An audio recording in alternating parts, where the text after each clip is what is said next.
tous à cette édition du journal sur Canal Congo Télévision. Les députés nationaux ont autorisé pour la 11e fois la prorogation de l'état de siège dans les provinces du Nord Kivu et Ituri. C'était à l'issue de la plénière de ce lundi 1er novembre 2021, une plénière séchée par 56 députés de ces provinces concernées qui s'opposent à cette prorogation, évoquant le bilan insatisfait de cette mesure exceptionnelle. Reportage Gisèle Toko. Sur 342 députés qui ont pris part au vote, 335 ont voté oui, 6 ont voté non, un député a voté abstention. En conséquence, l'Assemblée nationale adopte le projet de loi portant autorisation de la prorogation de l'état de siège sur une partie du territoire de la République démocratique du Congo. C'est les résultats du vote du projet de loi portant 11e prorogation de l'état de siège en Ituri et au Nord Kivu à l'issue de la plénière de ce lundi 1er novembre 2021. Dans l'économie du projet de loi qu'a fait la ministre d'État en charge de la justice, il ressort que les opérations menées jusque-là par les forces armées, les services de sécurité de la RDC en Ituri et dans le Nord Kivu suscitent l'espoir de retour de la paix et la détermination d'éradiquer les forces ennemies. En Ituri, les deux grands bastions ennemis dans les localités de Lipri et Niangarai, en territoire de Djougou occupés par la coalition Codeco et FDBC-FPIC, sont passés sous contrôle des forces loyalistes. À l'issue de cette opération, 42 assaillants se sont rendus et d'autres se sont dirigés vers les localités d'Ingene et Djougou en territoire d'Irumu, où les FARDC les pourchassent tout en consolidant leur position avant d'égrener tous les hauts faits d'armes réalisés par les forces loyalistes sur les troupes ennemies. En fin de compte, la ministre de la Justice a sollicité l'adoption par l'Assemblée nationale de la nouvelle prorogation pour permettre ainsi aux forces de défense et sécurité de parvenir à l'anéantissement de l'ennemi, ce qui est même le socle de ce projet de loi.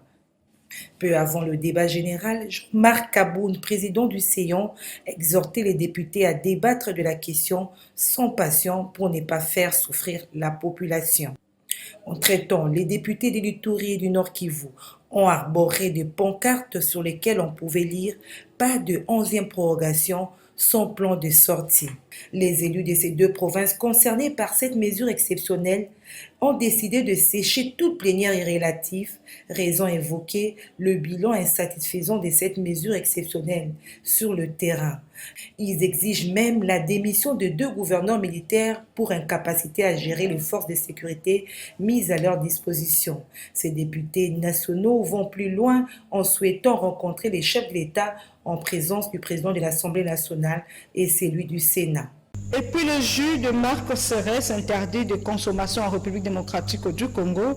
La décision émane du ministre du Commerce extérieur, considérant l'alerte du marché commun pour l'Afrique orientale et australe, COMESA, déclarant impropre à la consommation plusieurs lots des produits jus de pomme de la marque Serres d'origine sud-africaine commercialisés dans 7 pays d'Afrique, dont la RDC, suite des teneurs élevées en patuline, une mycotoxine nocive à la santé que l'on retrouve généralement dans certaines moisissures. Le ministre des Transports, Voies de Communication et des Désenclavements, Chérubin Okende, s'est rendu hier dimanche au territoire de Songololo, dans la province du Congo central, où il y a eu un culbutement d'un train qui provenait de Kinshasa en partance de Matadi, a causé la mort à 4 personnes et 2 blessés, parmi lesquels le machiniste et les mécaniciens. Autres détails dans ce reportage.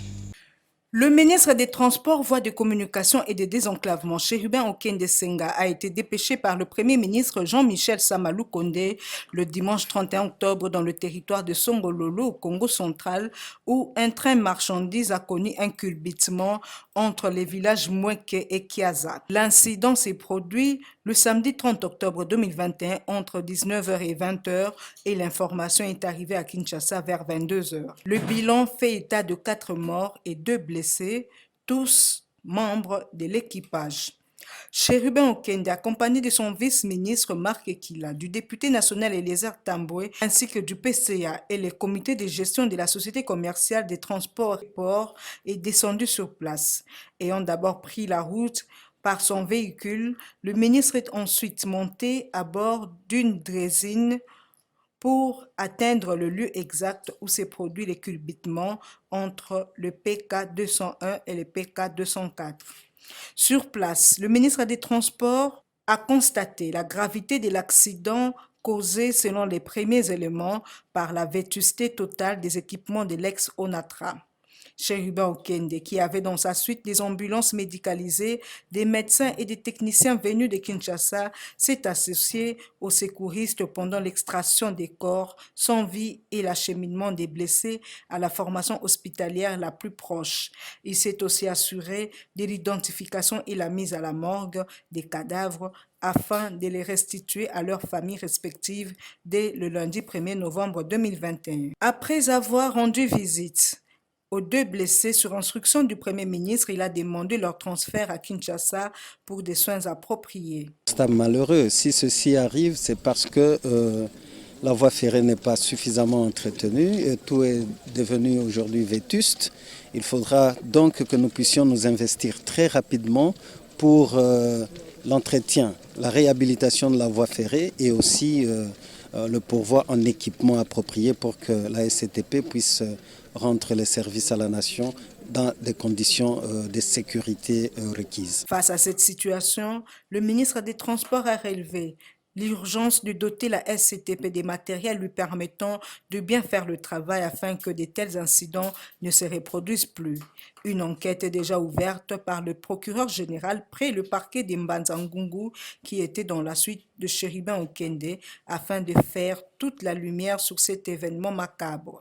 Dans le cadre de la célébration ce mardi 2 novembre 2021 de la Journée internationale de lutte contre l'impunité des crimes commis contre les journalistes, l'ONG Journalistes en danger a rendu public son rapport annuel sur l'état de la liberté de la presse et d'expression en RDC, intitulé « Mauvais temps pour la presse en RDC ». En effet, dans ce rapport, au moins 110 cas d'attaques diverses contre les journalistes et les médias ont été enregistrés cette année dans un contexte général marqué par la crise sanitaire due à la COVID-19, une crise politique consécutive à la rupture de la coalition FCC-CACH, sans oublier la crise sécuritaire marquée par l'état de siège, à en croire GED pour cette année 2021. Plus de la moitié des cas d'atteinte à la liberté de la presse, soit 51%, touchent à la sécurité physique des journalistes par des menaces qui précèdent parfois des assassinats, des agressions physiques. Et des journalistes sont contraints à vivre dans la clandestinité, loin de leur maison et famille pour échapper à la mort suite aux menaces des miliciens ou des combattants politiques. Toujours après son accession au pouvoir, rapporte Journalistes en danger, et en dépit de ces nombreuses promesses faites à la presse, le nouveau pouvoir n'a toujours pas su lancer des signaux forts en faveur de la liberté de la presse. Tout à fait autre chose, les enseignants des écoles publiques poursuivent leur mouvement de grève malgré l'appel de reprise des cours lancé par l'intersyndical de l'EPST. À en croire Jean Bosco Pouna, secrétaire général du Sénécat, il y a l'impasse du gouvernement qui ne fait pas un pas dans le sens des revendications des enseignants. Suivez. Les cours n'ont toujours pas repris ce lundi 1er novembre 2021 dans les écoles publiques de Kinshasa, malgré l'appel lancé par l'intersyndicat de l'EPST de suspendre la grève. Tel est le constat fait ce lundi au lycée Boussangani ainsi qu'au collège Boboto. Les enseignants mécontents maintiennent leur mouvement de grève déclenché depuis la rentrée scolaire le 4 octobre 2021. Ils ne jurent que sur la solution à leurs revendications, celle de l'amélioration de leurs conditions de travail. Les parents qui ont emmené les enfants le matin à l'école ont été contraints de les ramener à la maison, parfois énervés d'avoir engagé des dépenses alors que les enfants ont été libérés de salles de classe et contraints de regagner leur domicile. Jean Bosco Pouna, secrétaire général du Sénécat, parle de l'impasse. Le gouvernement ne fait pas un pas dans le sens des revendications des enseignants, dit-il. Mais jusque-là, le gouvernement ne fait pas un pas dans le sens des enseignants, dans le sens de répondre aux revendications des enseignants. Donc nous sommes dans une impasse.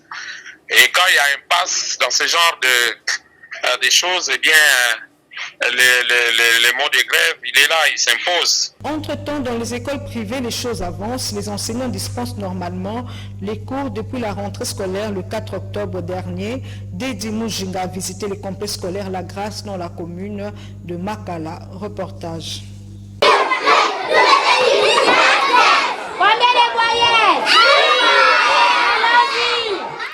Alors que les enseignants des écoles publiques sont en grève, ceux des écoles privées dispensent normalement le cours depuis la rentrée scolaire le 4 octobre 2021. C'est le constat établi ici au complexe scolaire La Grâce dans la commune de Makala.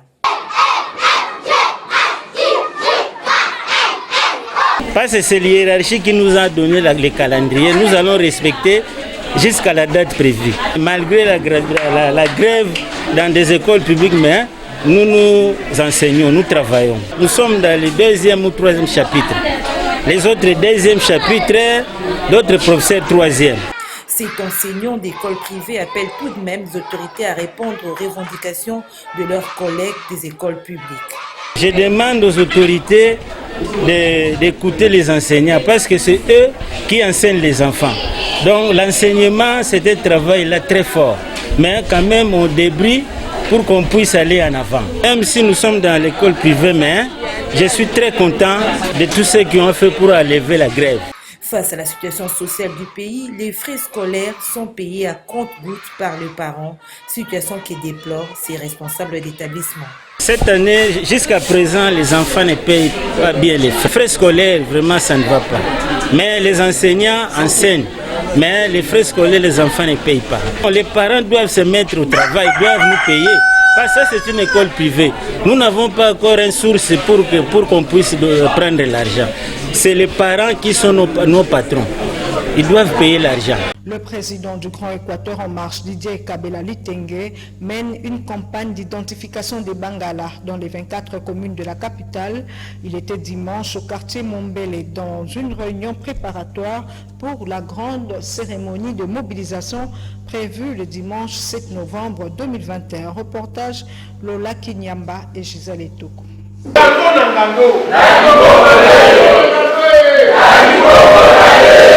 Identifier les Bangala à travers les 24 communes de Kinshasa afin de mieux se connaître en vue d'une véritable unité. C'est à cette démarche que s'attelle le président de l'ASBEL Grand Équateur en marche, Didier Kabela Litenge. Voilà qui justifie la tenue de cette réunion préparatoire à ces sujets ici dans le quartier Mombele et de la commune de Limete.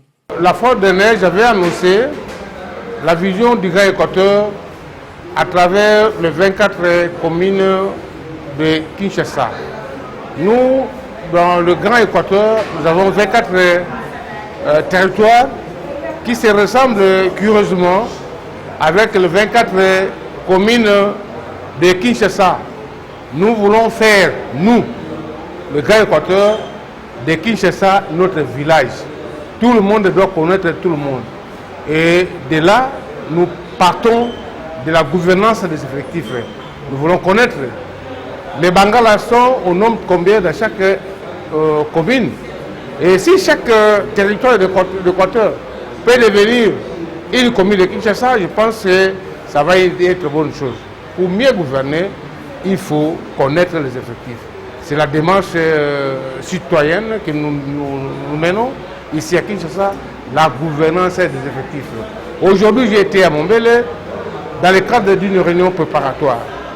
Le dimanche prochain, je reviendrai pour sensibiliser les Bangala quant à ces.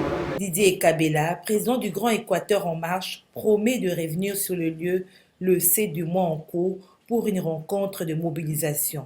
D'où cet appel lancé par les femmes pour une forte participation à cette rencontre. Na bengi semaine ya sima dimanche ba mama nyoso ya Mombele oya yebani aza mungala oya yebani kaka za mungala yo yebi kaka yo muta mungala na balabala myo benga ko mungala esika na yo yango libongo na yo yango dimanche na kata le copain yaka boya bino nyonso bozwa esika boyeba na place na bino gouvernement yeba bino bapointe bino bayeba ete bangando bazalaka na posa ya esika yaka mama na libongo na yo yako mimonana yako mimonisa yako zwa esika yaka tosi tozwi mutu moko oyo alingi amonisa biso toyebaki te oyo lolenge tozalaki na ntina te alingi apesa biso ntina yebaki resete biso nyonso mongala nyonso tokutana nanga mama evaa na kamwe ke kabela lelo ayebi biso ke na mombele ke bangala bazalaka nga kutu mama evaa nazala nanga kaka boye kaka mama evaa moto boye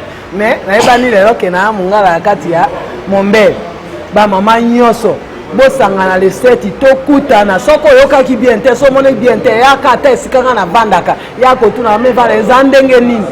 Le festival de piano a vécu à Kinshasa sur l'avenue de la Libération, ex-24 novembre. Nos reporters ont rencontré quelques pianistes qui ont parlé d'un projet passionnant. Regardez. J'ai constaté que les gens étaient surpris et qu'il y a eu beaucoup de déplacements.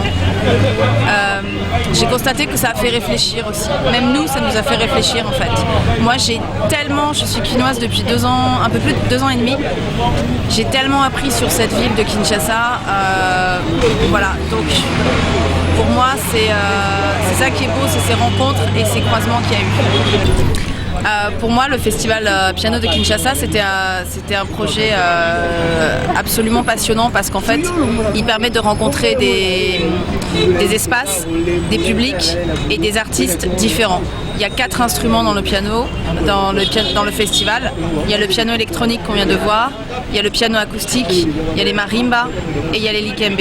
Donc il y avait déjà tous ces instruments qui se rencontraient. On a un pianiste japonais, David en a parlé, qui est venu et qui ne connaissait ni les marimbas ni les likembe, qui a joué sur un piano acoustique et sur le piano électronique.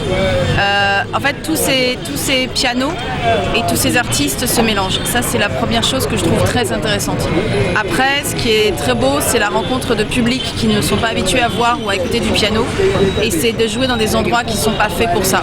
Ce qui est très intéressant aussi, c'est que des publics qui ne vont jamais, par exemple, à Bandal, sont allés à Bandal pour écouter au centre culturel Awart, et il faut absolument soutenir et rendre visible ce centre culturel parce que c'est un espace qui est très beau, qui est tenu par Fred Kabeya, et c'est vraiment un super espace et qui est très bien tenu, qui est très entretenu. Ils sont très professionnels, donc il y a des gens qui sont allés là-bas qui n'avaient jamais mis les pieds à Bandal, donc ça c'était beau aussi. Donc en fait c'est plein de déplacements, ça c'est beau. Page noire dans ce journal, le corps du journaliste Patrick Palata n'a pas été inhumé le dimanche 31 octobre 2021 comme prévu. Le premier substitut du procureur du tribunal de grande instance de Ndjili aurait intimé l'ordre de ne pas lever le corps de l'illustre disparu de la morgue de la clinique Ngalema, une situation qui a suscité la colère de tous. Suivez.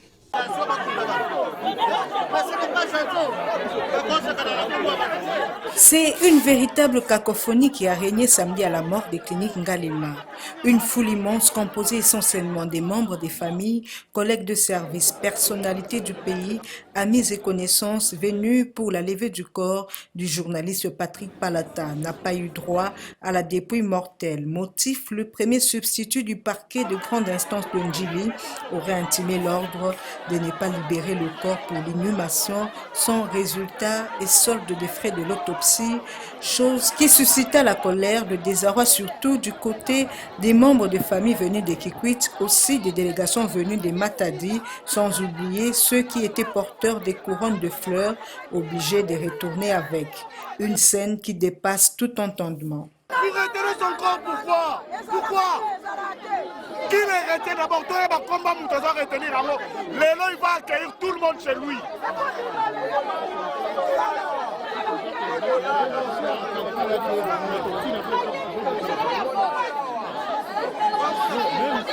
Alors pourquoi le substitut du parquet de grande instance a-t-il attendu le jour J pour intimer cet ordre?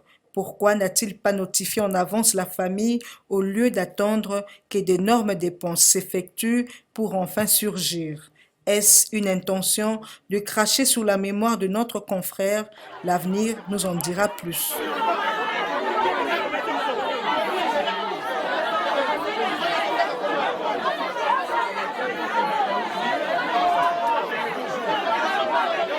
Place à présent à la revue de presse. Les journaux parus ce lundi 1er novembre à travers la capitale ont plus mis l'accent sur la désignation des membres de la CENI.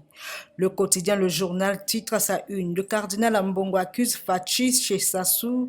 Selon ce journal, le cardinal Ambongo a échangé sur les questions sociopolitiques en RDC, entre autres la question liée au choix des animateurs de la CENI, d'autant plus que eux contestent ce choix de Kadima car, dit-il, qu'il est proche du pouvoir.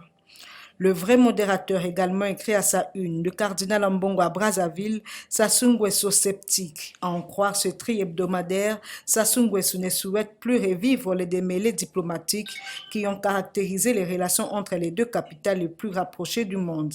Le Congolais Sassou aurait appelé son hôte à œuvrer pour la paix et les élections apaisées en RDC. Le cardinal Ambongo a reconnu que le président Sassou lui a conseillé de consolider le vivre ensemble et la recherche de la paix sociale. Congo Nouveau titre « Manque de consensus dans la désignation des membres de la CENI ». Enfin, Jean-Pierre Bemba réagit.